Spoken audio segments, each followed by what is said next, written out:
Good morning and hello. Welcome to our webinar towards inclusive design of wash infrastructure in informal settlements and the global launch of our toolkit and policy brief on how to use participatory design to make water and sanitation infrastructure more inclusive and fairer. My name is Becky Battergold and I'm an Associate Professor of Law at Monash Sustainable Development Institute and the Faculty of Law at Monash University in Australia. I'm your co-host today, alongside my colleague, Professor Sheila Sinhoroy at the Roland School of Public Health at Emory University in the USA. We're also very proudly the co-leaders of the wonderful research team who've produced the evidence-based policy and practice guides from Monash University, Emory University, Universitas Hasanuddin in Makassar in Indonesia, and University of the South Pacific in Suva in Fiji. Attendees at this webinar come from many places, from lands rich with cultural significance. We're broadcasting this webinar from Monash University in Australia, which sits across the lands of the Great Wurundjeri, Woiwurrung, Bunurong and Boonwurrung peoples, whose borders are marked by the waterways of our gorgeous city, Naarm, the swamplands. I pay my respects to the elders of this land, past and present, and thank them for the honour of enabling us to share knowledge on their land. In Suva, in Fiji, I'd like to acknowledge the traditional owners of the Vanua, or land where the rise sites sit on, the Vanua of Nakuru, the Vanua of Suva, the Vanua of Matani Kutu, Yavusa, Matani Koro Vatu, the Yavusa of Naila no Laba.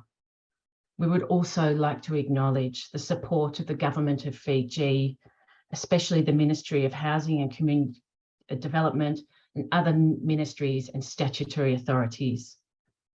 To Makassar in Indonesia, we send our respect and gratitude to all formal and informal community leaders and those living across the 12 study sites for our project of all genders, old and young, living with a disability or not. Thank you for supporting our program in so many ways. We appreciate and have learned a lot from you and your perspectives and experience. Terima kasih banyak. Semoga sehat senantiasa. Thank you very much. May you always be healthy. For those of you who are attending this webinar live today, the introductory music that you heard was a Fijian song, O Sokota Kakeyani by Simi Rova. The song is about Moti Vetala, a lime tree of ancient Fiji that grows where two rivers divide. The song tells the people from 4 provinces that they are one people. They are connected by the lime tree and the waters. To this day, these people have their own unique relationship to call each other and help each other because of their relationship through water. These acknowledgements of country, people, cultures, and music are not token. The idea of understanding the land, the peoples, and the culture of the places that we work is central to the idea of our endeavours and today's webinar. Our work on this project today has been funded by the Australian Government through the Department of Foreign Affairs and Trade and the Water for Women Fund. Funding the RISE project that we will talk about today also is the Wellcome Trust, the New Zealand Ministry of Foreign Affairs and Trade, and DFAT Australia. So for those of you listening, I have 2 very brief housekeeping matters before we commence the webinar. We'll have some brief time at the end of today to ask questions. We will use the Q&A function, which you will see the Q&A button at the bottom of your screen. and you'll be able to type questions in English or Indonesian. So as our speakers are talking, please think of questions that you may have and we can respond to. This webinar is being recorded and will be made available on the Monash University and project websites. Thank you.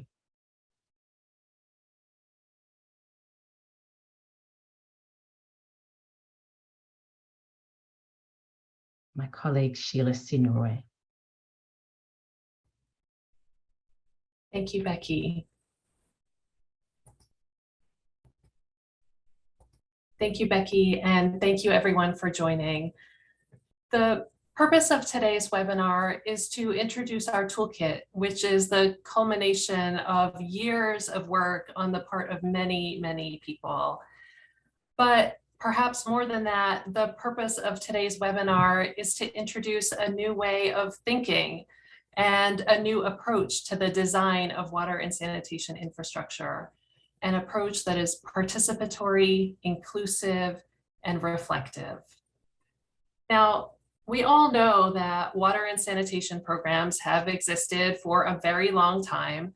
So you may be wondering, is a toolkit really necessary for designing water and sanitation infrastructure? Don't toolkits already exist? The answer is yes and yes. People have been designing water and sanitation infrastructure for a long time, but the design process has not always been inclusive. And the result has been that the infrastructure does not always meet everyone's needs. There are toolkits that have been developed for water and sanitation programs, including with a focus on gender and social inclusion. But when our team did a review of toolkits, we found that the toolkits did not take a truly participatory approach. They talked about engaging and consulting the community, but not in a truly participatory way, where the community would be influencing the design of the infrastructure through their own knowledge and expertise. The toolkits also talked about gender, but almost exclusively with a focus on women and without considering intersectionality. And they talked about social inclusion, but the focus was almost exclusively on physical disability without considering other potentially marginalized groups. So yes, toolkits exist, but we found that there was no toolkit that could provide guidance to practitioners who wanted to design water and sanitation programs that are participatory and inclusive. So today's webinar is about how we, collectively, all of us, can take a new approach, one that is focused on mutual learning through a participatory process with diverse people all having a voice. The process is not simple or easy, but we have developed this toolkit to support practitioners who are ready to take on the challenge of making their water and sanitation programs truly inclusive and participatory. We also have resources for policymakers and donors who are interested in taking up this approach. And we think that this new approach is critical to achieving Sustainable Development Goal 6, which is clean water and sanitation for all, as well as several other sustainable development goals. Finally, I want to note that this toolkit is a product of our work within the Revitalizing Informal Settlements and Their Environments, or RISE program in Fiji and Indonesia. At the same time, we have tried to develop an approach that can be adapted and applied in urban informal settlements in a variety of contexts beyond Fiji and Indonesia. And we provide guidance in the toolkit on understanding context as well.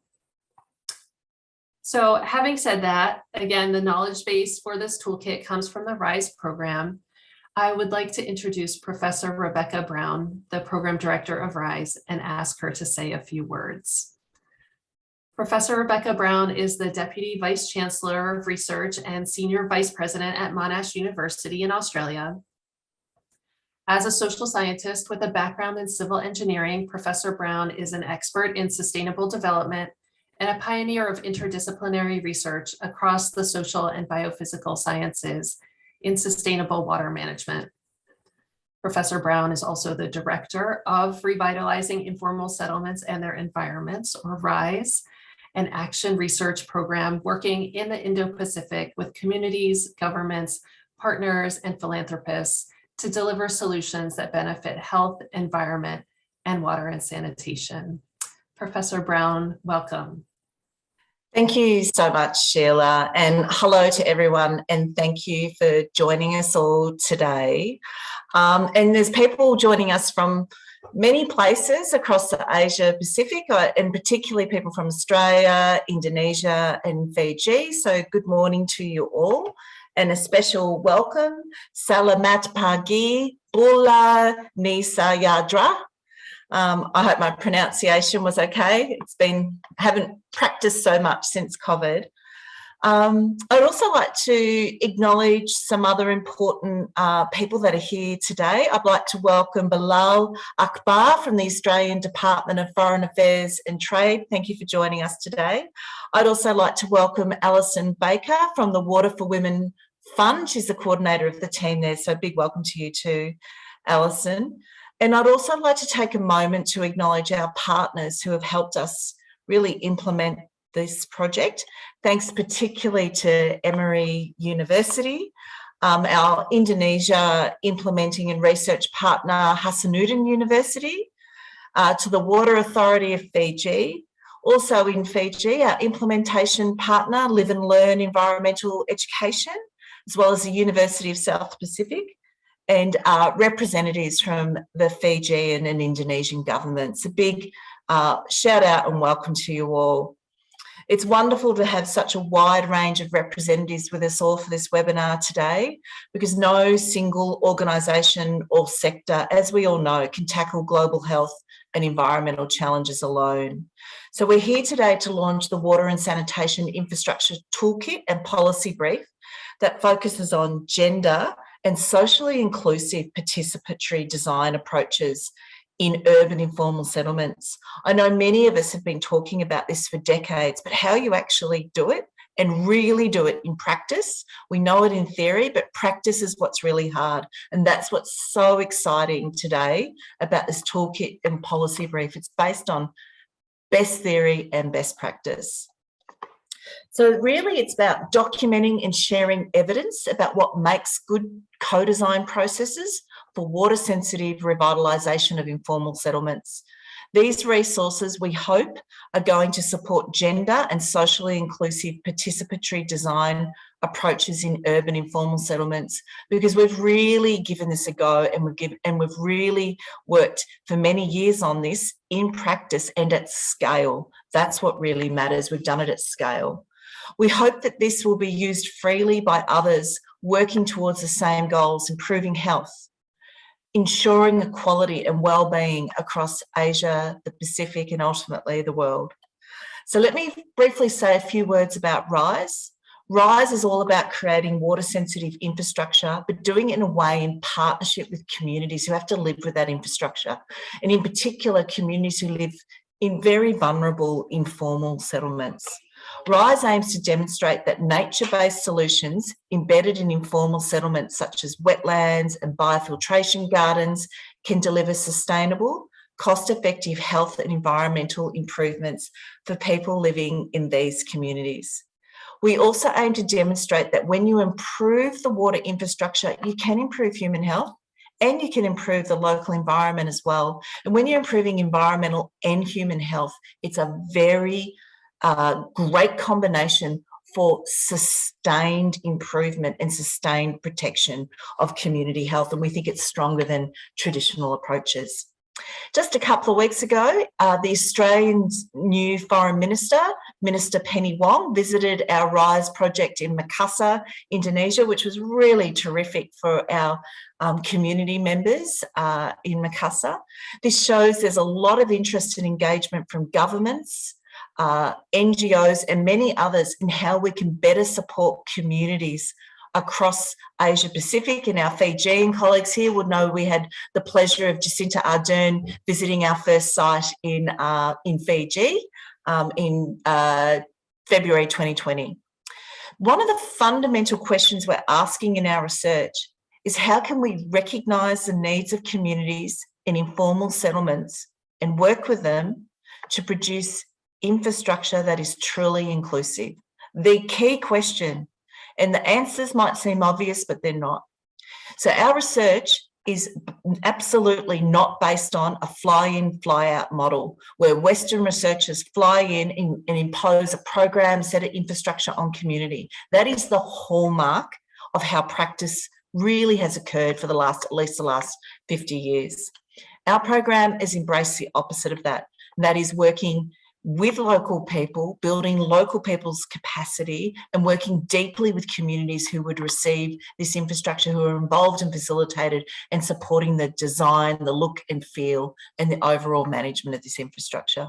We've learned so much from these communities and we're asking them, what can they teach us? And taking those practices and experiences directly from communities and codifying that in ways that can be shared like today.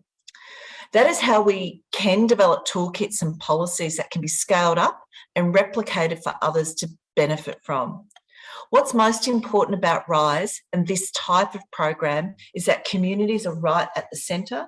We're absolutely focused on building social capital at the centre of our research while providing fundamental water services and environmental protection, which fundamentally improves people's health, particularly very vulnerable people. So it's about what we call co-design. We're co-designing infrastructure with communities to make sure it meets their needs as well as broader health and environmental outcomes. It's about leaving something with the community in an ongoing, sustainable way. And many programs, they finish at their 5-year point or finish at their 3-year point. And we've got to be sure that the infrastructure is designed in a way that serves community in ongoing, sustainable ways. So we're putting this research, we've put it into practice, we've worked with communities, and we're trying to share that with you today in this webinar. We're going to hear so much more today, and I'm really excited to hear what's to come. Thank you to everyone who worked on the toolkit and the policy brief. This work has so much potential to really support communities across Asia Pacific, to support donors, to support program managers, to support NGOs, consultants, designers, and those globally. So it really is something to celebrate. I'll leave it here. Thank you so much, everyone, and I'm looking forward to our session. Thank you so much, Professor Brown. I'd like to now introduce our next speaker, Ibu Fadia Mahmood. Ibu Fadia Mahmood is the chair of the Child Protection Institute in South Sulawesi, Indonesia. She has 10 years experience advocating on the issue of child protection and gender mainstreaming in South and West Sulawesi. She is currently completing her doctoral studies in public administration at Hasanuddin University, and she is a Child Protection Champion awardee from the South Sulawesi Provincial Government in 2018. Please note that Ibu Fadia will present in Bahasa Indonesia in the main audio channel. We would request that all those listening in Bahasa Indonesia, please select original audio in the interpretation menu at the bottom of your screen. The English translation will then be provided by Jane Wardani. Welcome, Ibu Fadia.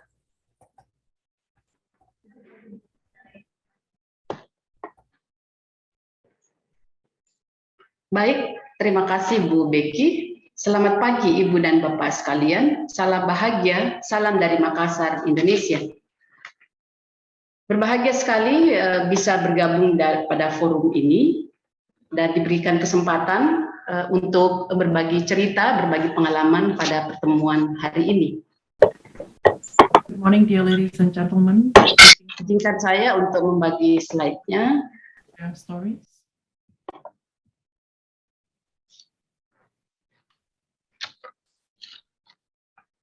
32 juta orang belum memiliki akses ke layanan air minum yang dikelola secara aman. 1 dari 4 orang kekurangan air minum yang dikelola di rumahnya. Dan 1,6 miliar orang sangat mendesak butuh infrastruktur yang lebih baik. 32 million people in urban areas do not have access to safely managed drinking water services, 1 in 4 people lack safe drinking water in their homes. 1.6 billion people urgently need better infrastructure.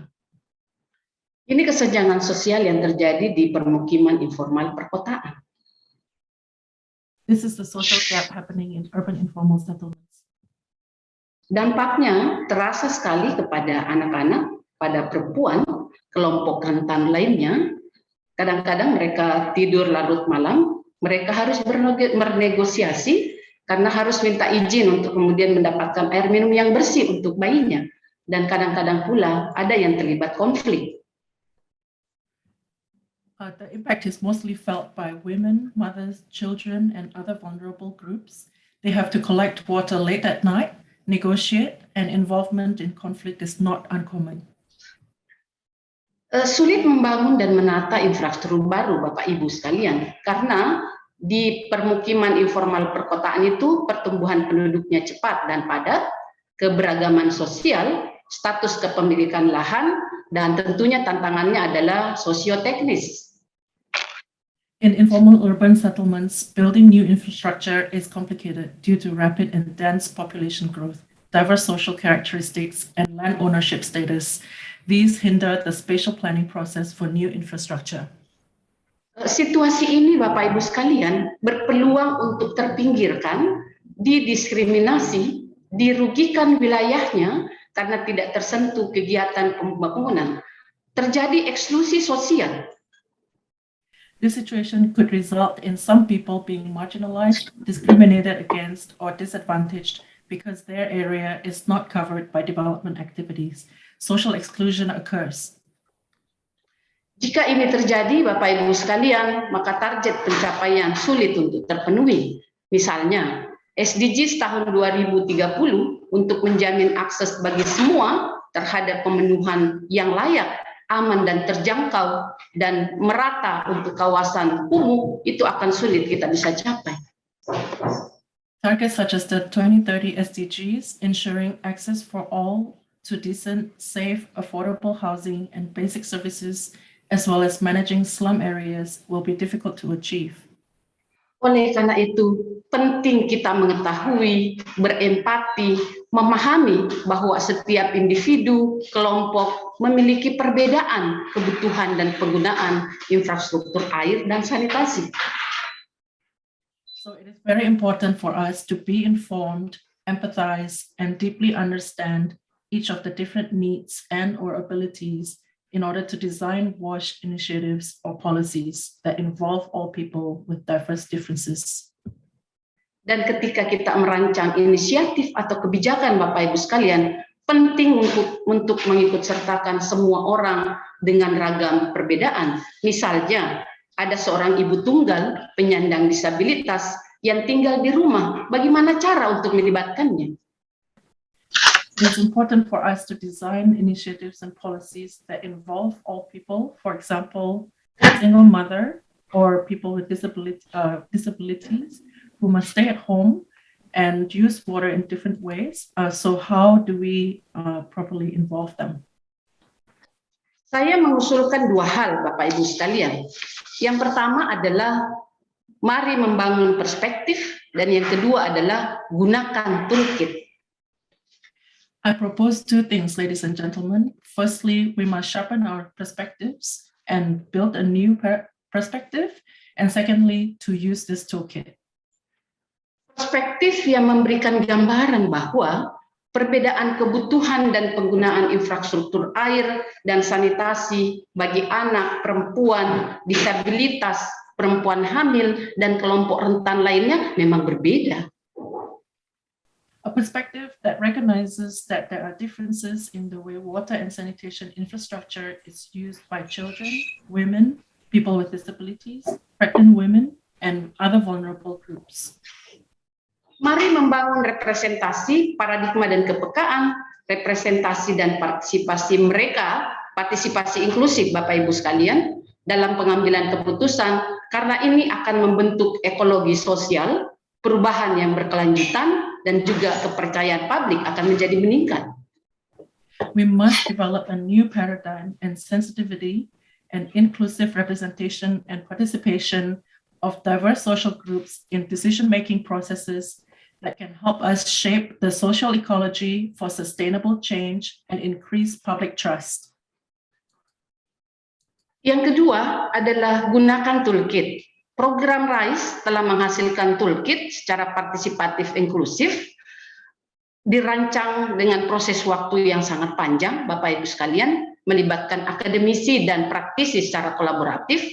Toolkit ini sebagai alat bantu memberikan pengakuan, penghargaan, dan ruang karena setiap individu dan kelompok sesungguhnya memiliki pengetahuan, pengalaman, dan ide kreatif jika itu difasilitasi. Secondly, use this toolkit that RISE has produced, compiled through a long process collaboratively with practitioners and academics.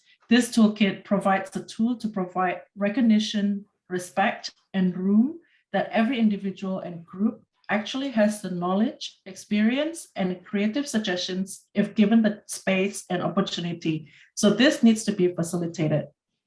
Toolkit ini juga membuka akses yang setara dan adil. Contohnya anak-anak. Saya punya pengalaman banyak di Makassar, Indonesia. Anak-anak ketika difasilitasi membagi pengetahuan, harapan, dan kegembiraannya dengan menggunakan alat-alat bantu.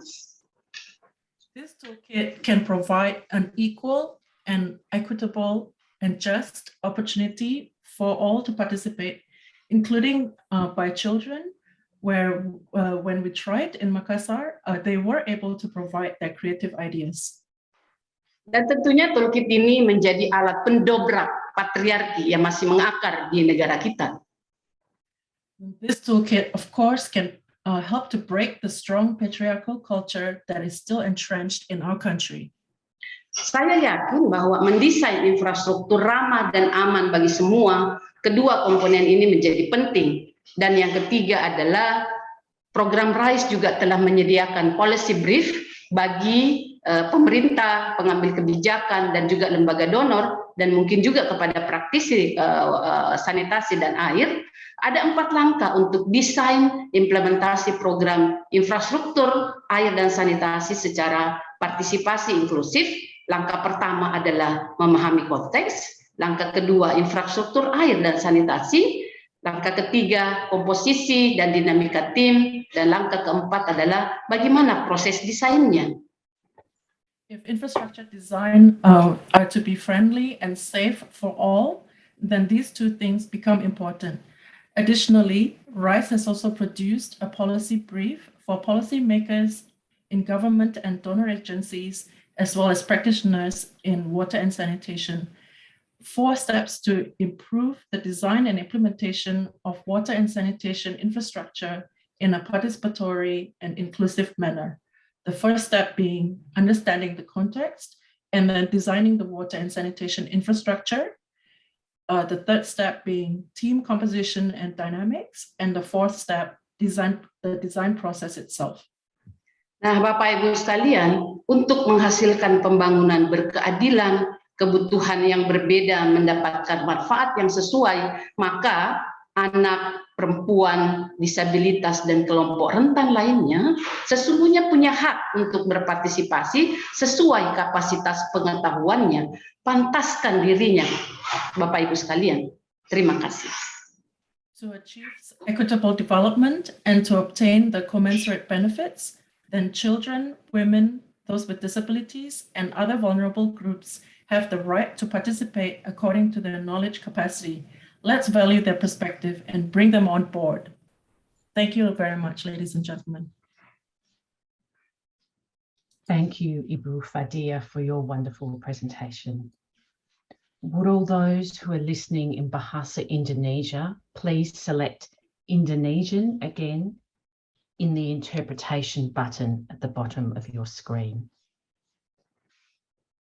From Makassar in Indonesia, we now travel to Suva in Fiji.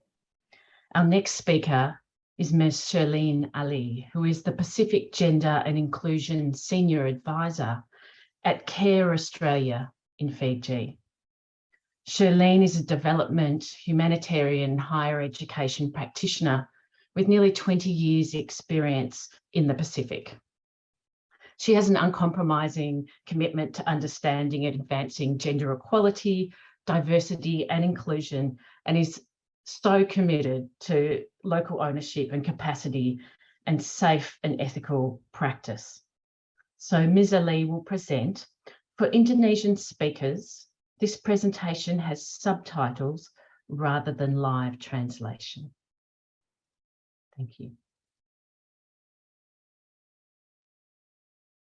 Yeah, there are strong linkages between gender equality and access to water, sanitation and hygiene, wash, and access to clean wash is crucial for poverty reduction and for achieving gender equality and social inclusion. Having access to clean drinking water, sanitation and hygiene is crucial for every person in our community to live a life in health, dignity, upholding their rights, and ensuring gender equality. In the Pacific, despite strong international and national commitments and decades of work by various groups of people, particularly the women's movement, gender roles are still strictly defined, and women tend to have primary responsibility for health and childcare and spend more time on unpaid care and domestic work. Women have a vital role in the provision, management, and safeguarding of water, and are often the managers of domestic water resources and promoters of home and community-based sanitation activities. So providing access to clean water close to the home can dramatically reduce women's workloads and free up time for other activities. A lack of access to water also decreases women's role in contributions to agricultural production, food security, business opportunities, etc. So, water is crucial to everyone's life, and inadequate access to water, sanitation, and hygiene disproportionately affects women and girls, diverse genders, people who are often marginalized or vulnerable in the community, people with disabilities, gender diverse people, the elderly, as they are often faced with additional challenges related to personal safety, sexual harassment and violence, and of course menstrual hygiene. Menstruation is still a culturally taboo subject and has negative connotations attached to traditional beliefs. So, there's still a lot of work that needs to be done in that sector. Women and girls bear the greatest burden of wash, but often are excluded from planning, delivering, and monitoring wash activities, again, because of having less power, access to and control of resources, time, status, etc. And I think this toolkit is a fantastic opportunity to progress the work on GESI, on gender equality, because it's also, from the practice reflections that I've read and heard of, you're connecting with people. There's a huge focus there on connecting with people, ensuring that your approach is flexible, so you're adapting as you're going to ensure that people are at the core of that work. There's the principle of do no harm is prioritized. And of course, as we know in the Pacific, we're a communal community, so building and sustaining relationships is a huge part of this work. So understanding people's needs, sitting with them, spending time with people to listen to what people identify are their WASH priorities is a crucial component in this sector and working on gender equality goals. So yeah, the toolkit provides an opportunity for these conversations so that everyone does get on that GESI journey, and we continue to work towards gender equality and greater social inclusion.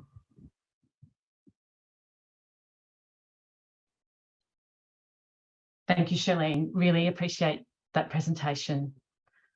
I'd now like to introduce Jamie Ewart. Jamie works at Water Sensitive Cities Australia, a research to practice partnership within Monash University's Monash Sustainable Development Institute.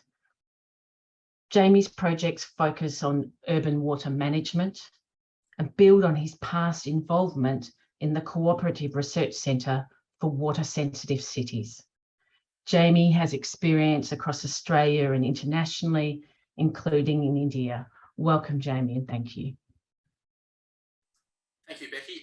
Thank you for that introduction, and it's wonderful to be here. I'm so impressed with this guide and this toolkit. It's such a wonderful resource. I was involved in putting it together, involved in some of the workshops to inform its design, and I think that the team has done a fantastic job. So I congratulate everybody that's been involved. I note some of the previous speakers have spoken about the importance of the toolkit, and in particular, Ibu Fadia's challenge to rise to the challenge of finding a new perspective of designing urban water infrastructure. And I want to speak to that point for a few minutes if I can. I think the toolkit speaks primarily to the need for a new way of thinking, and from that flows a new way of working. My experience is working in water sensitive cities and urban water infrastructure for the last 10 or 20 years around Australia and in other countries such as India. My colleagues also work in Indonesia, China, Fiji, and around the South Pacific. We've increasingly found that there's a push to new, more sustainable, more livable infrastructure that leaves no one behind. We've come from a background where we've got good, deep technical expertise to design this sort of infrastructure. But at the same time, we're seeing a big shift away from what we might call traditional or centralised infrastructure, big pipes bringing water in or taking wastewater out. We're seeing smaller scale infrastructure, green infrastructure that's integrated with urban design, with open spaces and with natural environments. To be able to design these, it requires us to think and act differently. To date, though, we've taken that challenge on from a technical point of view. If I could characterise it, I would say that in the past, going back 10 or so years, much of the design process and the planning process was probably expert-led. It was people who are engineers and scientists and urban planners would have a good idea of the technology and the limitations and some of the policy barriers to designing new urban water systems and new cities. And that worked well. More recently, we've seen the adoption of participatory approaches that initially began with interdisciplinary teams, bringing architects together with ecologists and lawyers and economists and engineers to design better and smarter infrastructure. That's already transformed the way that we plan our cities. We're already seeing better sustainability outcomes. We're already seeing better design outcomes coming from that infrastructure. More recently, again, we've seen participatory design, including community members, particularly as we start to design things that people interact with every day, the types of infrastructure they find in their house or their garden or their street or their neighbourhood. What we've struggled with so far, and which I think this toolkit really helps us with, is inclusive design. And I have to admit, this is a fairly new concept to me. I've come across it in the last year or two and been fascinated. It's been something I've not really considered deeply. I suspect I knew it all along, but I've not really had it laid out so comprehensively and so clearly. And I think that's one of the advantages of the way that the toolkit has been designed. It's not a series of steps of do 1 and then 2 and then 3 to get a better outcome. It's designed as a way of thinking. It's designed as a series of questions for project teams to ask themselves and to ask of local communities, to reflect on the way that they do their practice and to find better ways of doing it and to listen and to respond. I think that's so powerful.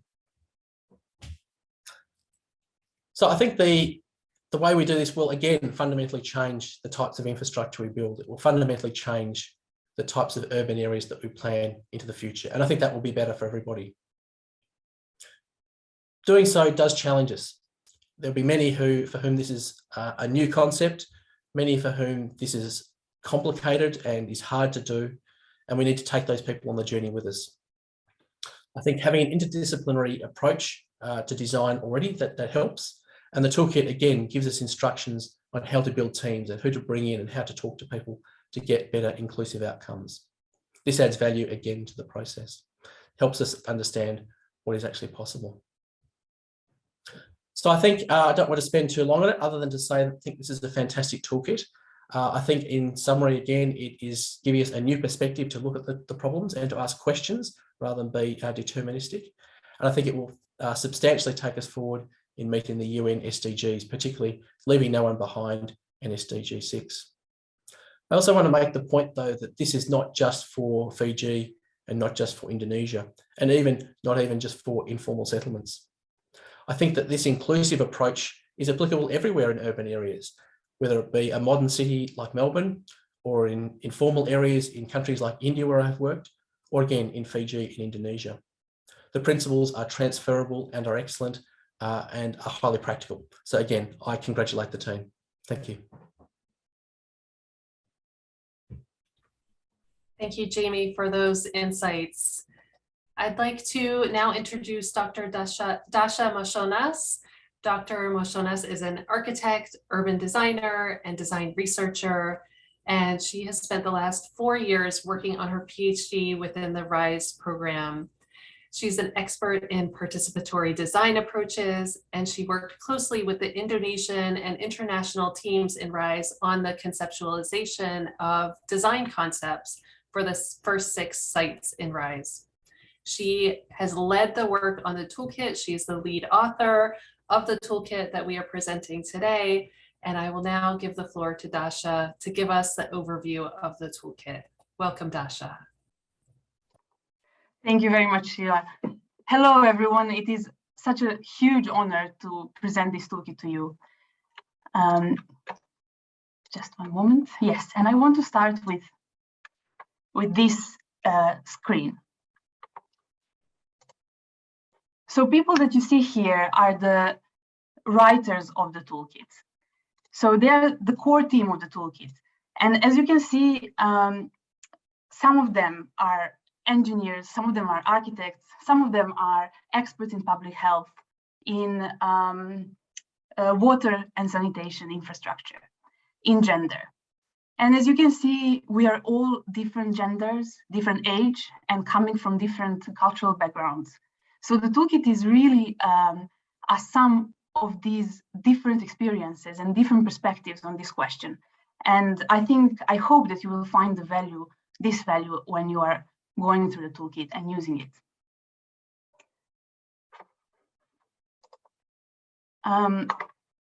Of course, beyond this core team, there was a big group of experts that also contributed hugely with their expertise to the development of the toolkit.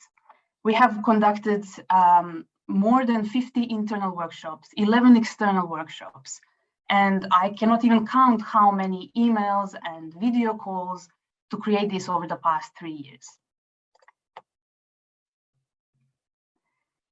The title of the toolkit is Reflecting on Water and Sanitation Infrastructure, and it is made for WASH practitioners about the questions on gender and socially inclusive participatory design approaches in urban informal settlements. So is this toolkit for you? If you're a WASH practitioner, first of all, what does it mean being a WASH practitioner? We think these teams, especially today, are very interdisciplinary. So they're made of engineers, social researchers, and everyone else that I mentioned just before.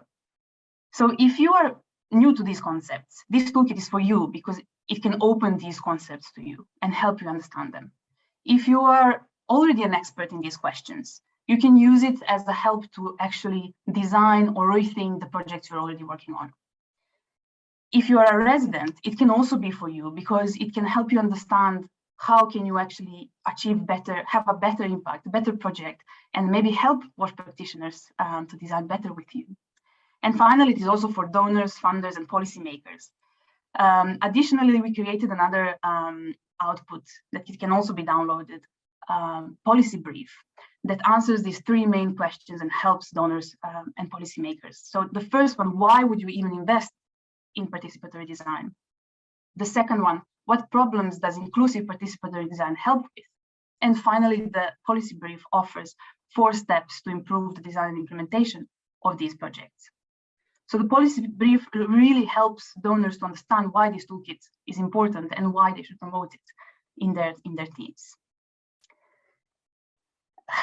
So at the very beginning of the design process of the toolkit, the whole team had one thing in mind. We said, okay, we want to design something that is easy to use, that is very simple, and that can be read very quickly. What we ended up with is actually a document that has more than 70 pages. And at first, we were all kind of a bit puzzled with this, but the truth is, as all the speakers before me have mentioned, that these questions really are difficult. They are complex. It is not an easy yes and no answer to these questions. They make us think, they make us debate, prioritize. And this is, the most kind of the essence that we took from all these different questions. We kind of condensed it into 4 main tool categories: understanding context, water and sanitation infrastructure, team composition and dynamics, and design process. So there are in total 35 tools that are divided in these 4 categories. And you can recognize them by colors and by icons. So it is quite easy to go through the toolkit and find them. Each of these 35 tools is first explained, and then the main aspects of each tool are the reflective questions. So they're the questions that help either you as an individual or the entire team understand the dimensions and aspects of a concept connected to either gender, inclusive participatory design, so in that kind of core. Then we provide many examples from the RISE program where these tools work and did not work. So we speak about mistakes and victories. We also provide the first step, so the activity that we suggest that can be done as a first thing after you go through the questions. And then experiences from residents as well, how they felt when they participated in these activities. And finally, there is also a read further section that points you to other sources in literature or websites or other tools that you can also use beyond the toolkit, because there are great gender and social inclusion and participatory design resources out there. And finally, there is also a card deck. So card deck is essentially those reflective questions now translated into something that you can use with your team. So they're made so that, because we really want people that work on these projects to talk about these things. We want them to use these cards in different ways. And I'm not going to talk a lot about this. I will just direct you to go to the website and to actually see how our teams are using the cards. In the end, the point of all of this is to bring people together around these questions and finally bring this amazing diversity and complexity into these projects, because that is the only way how they can be successful. And I will finish by inviting you to explore all these resources. So you can download them from this website that you see here. So the toolkit, there is a booklet and a card deck in both English and Indonesian. There is also a glossary of key terms in Fiji Hindi and Itauke language. And there is a policy brief in English and Indonesian. Thank you very much.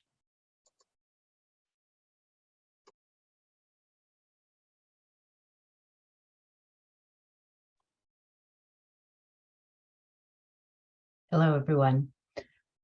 Thank you to our wonderful speakers, and thank you, Dasha, for explaining the toolkit. And you can see how much time and collaboration has gone into this work that makes it as strong as it is. And we really encourage you to go to the website and have a look at the toolkit, as well as the library that we have created of additional resources to help you. We now have time for questions, and those of you at the live event will see at the bottom of your screen is a Q&A button. Please feel free to post your questions there in Indonesian or in English. We have a first question, and this question is for our speaker, Jamie Hewitt. So Jamie, I'll ask you to turn on your camera. So the question, Jamie, is around the training of engineers and doing this kind of social inclusion work. So engineers are not trained in community engagement and social inclusion. So where do they start to work on these kinds of issues they may, including reflective practice, that they may not have worked with before? Thank you, Jamie. Thank you, Becky, and thank you for whoever posted that question. That's an excellent point to raise, I think. For those who are engineers and already working in this sort of space, I think the immediate place to start is to work in teams with multiple people from multiple different backgrounds, so that engineers play their role in design and planning and the technical aspects. And I should emphasize there that engineers are fantastic at designing. That's what they do. They solve problems and have got very structured ways to do it that lead to good design outcomes. But it begins with understanding the problem itself. So they already have a fundamental mindset to try and explore context.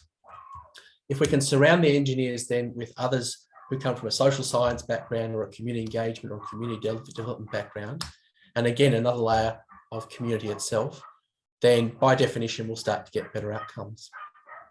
To the more fundamental question of how we train tomorrow's engineers, I think that's a fantastic challenge for universities such as Monash and others to start to bring awareness and discussion around these gender issues and participatory and inclusive design into technical courses like economics, like engineering, like science. And we're beginning to see that particularly happening at a master's level.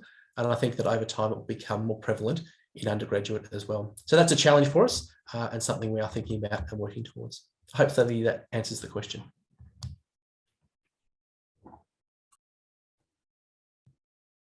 Thank you, Jamie. It looks like we do have a couple of additional questions that have been added in the Q&A box. So the first one is from Raul Marino, and the question is, perhaps Dasha, actually, this question may be directed to you. The question is, which were the main challenges in the co-design process for the team and community, and how did the team overcome those challenges?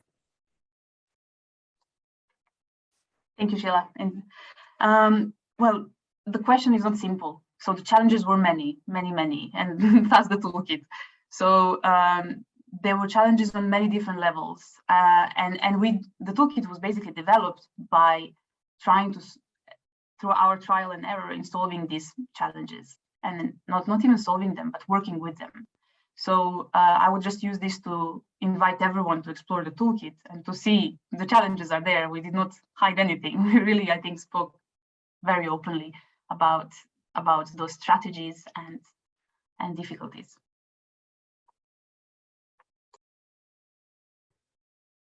Thank you, Dasha. There is one question that is in Bahasa Indonesia, and we will work on answering that one. In the meantime, perhaps we can answer the question from Rustianto Hamid from the Ministry of Public Works and Public Housing.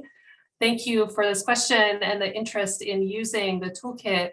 The question is, do you have the training tools to use and understand this toolkit? Dasha, perhaps not to put you on the spot again, but perhaps you could answer that one as well. Yes, of course. So if you go to the website, you will also see a range of different videos that explain the toolkit and also explain how the card set can be used with the teams. So that's the starting point. And then inside of the toolkit itself, there is also a contact point, so you can contact us and we will be there. We'll happily help you to use it and adapt it to your specific project. We have a question from Idi Supriyanto, thank you, which in Bahasa Indonesia, what would be the strategy to increase the accessibility and to accommodate the participation of people with disabilities and vulnerable groups in accessing clean water? Ibu Fadia, I'm going to ask if you were prepared to answer this question. So Ibu Fadia.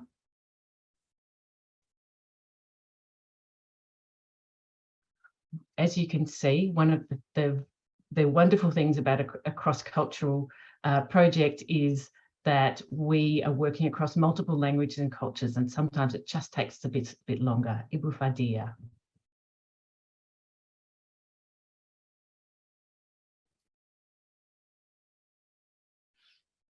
Ibu Fadia, tadi ada pertanyaan dalam bahasa Indonesia, bagaimana strategi meningkatkan aksesibilitas dan akomodasi beralasan dengan pelibatan kelompok disabilitas, kelompok berisiko lainnya dalam akses air bersih. Silakan Ibu. Ya, untuk kelompok, terima kasih atas pertanyaannya. Untuk kelompok disabilitas, menurut saya memang ada beberapa hal yang harus disiapkan. Yang pertama, termasuk bagaimana menggunakan bahasa isyarat, begitu. Lalu kemudian alat-alat bantu yang memungkinkan dia bisa membaca, mungkin dengan huruf-huruf Braille misalnya, seperti alat-alat bantu itu penting menurut saya untuk kemudian memastikan bahwa dia bisa berpartisipasi sepenuhnya, gitu. Ruangan-ruangan harus di-set up dengan leluasa supaya ada kursi roda barangkali, ada tempat pemegang gagang untuk pemegang tangan dan lain-lain, dan ruangan itu harus di-set up seleluasa mungkin sehingga saudara-saudara kita yang disabilitas juga bisa mengakses dan ide-idenya itu bisa kemudian terfasilitasi dengan baik. Terima kasih. For disability groups, there are a few things we can pay attention to. One is to provide a sign language translation, as well as different materials that they can read for themselves, as well as to set up the rooms in such a way that they can move around freely, perhaps for those with wheelchairs, and that there must be a facilitation to so that their ideas can be received and included.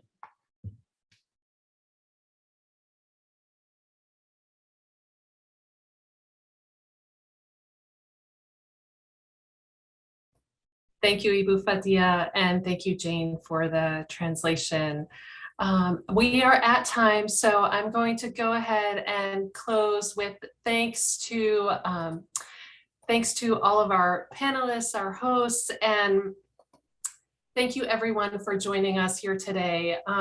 In particular, we'd like to thank the Water for Women Fund once again, along with the many, many people who contributed to the knowledge base that informed the toolkit and the policy brief, including teams from Live and Learn, University of the South Pacific, Hassanuddin University, Emory University, Monash University, and various NGOs and CSOs, among others, and especially the residents of the RISE communities that contributed their knowledge and expertise.